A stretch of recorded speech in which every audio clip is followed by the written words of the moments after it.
Bwana, mambo ni mengi sana juu ya haya ambayo yanayoendelea kwa sasa, na tumeweza kuona bibiye Esma Platinum alivyoweza kutoa sifa nyingi kwa kipenzi chake Zuchu, na kusema kwamba kiukweli Zuchu ndiyo mwanamke bora sana katika haya maisha kwenye maisha ya kaka yangu, kwa sababu kuna mambo mengi amekuwa akimfanyia na wengi wao tulikuwa tunamdhihaki sana kwa namna moja ama nyingine, lakini leo hii nimeweza kutambua thamani yake na natamani kuweza kujua mengi zaidi juu ya haya ambayo anayoyapitia kwa sasa. Hilo tunaamini kwenye kila hatua ya maisha ambayo watu tunapita, kila mtu anatamani kuweza kujua mengi zaidi juu ya yale ambayo yanayoendelea kwa sasa, na pia tumeweza kuona wengi wao waliweza kuzungumza mengi, wakasema kwamba kiukweli Zuchu ni mwanamke pekee ambaye anatamani kuweza kuona watu wengine wakifanikiwa katika maisha, na anatamani kuweza kuona yeye anakuwa bora sana kwa watu wengine na kuto kuonyesha madhaifu yake na mapungufu yake kwa namna yoyote ile, lakini watu wengi wanatumia fursa hiyo kuweza kumdhihaki na kumfanya ajisikie mtu ambaye hana thamani. Ila kwa haya ambayo yanayoendelea sasa, wacha tuone mwisho wake itakuwaje, kwa sababu kuna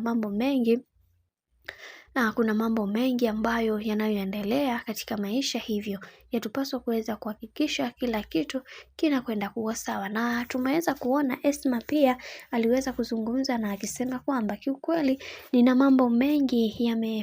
nimepitia katika maisha yangu, na wengi wao walitamani kuweza kujua mengi zaidi juu ya haya ambayo yanayoendelea, na wengi wao wakasema kwamba yatupaswa kuweza kuhakikisha kila linalotokea katika maisha lisiwe katika misingi na mikakati iliyo bora, kwa sababu wengi wao wanatamani kuweza kujua mambo mengi juu ya haya ambayo yanayoendelea. Ila ndio hivyo, kadri siku zinavyozidi kwenda ndivyo mambo ambavyo yanavyozidi kuharibika, lakini Esma yeye alikiri na kuomba msamaha kwa namna yoyote ile ambayo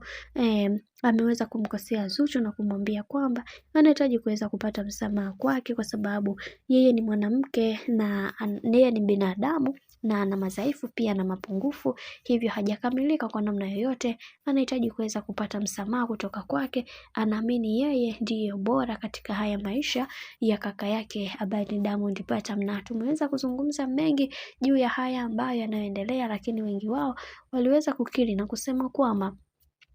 kiukweli haya mambo yanaumiza sana, lakini ndio hivyo, wacha tuone mwisho wa haya yote itakuwaje, kwa sababu kuna mambo mengi yamekuwa yakitokea katika maisha, na wengi wao wanatamani kuweza kujua mengi zaidi juu ya kile kitu ambacho kinachoendelea. Na tumeweza kuzungumza mengi, kisha wakasema kwamba kwenye haya maisha kila mtu anatamani kuweza kutafuta kitu kilicho bora na chenye thamani katika maisha yake, lakini tunaona kuna vitu bado haviko sawa kabisa. Bwana, mambo ndo kama hivyo ambavyo unavyozidi kuona mambo yanazidi kupamba moto.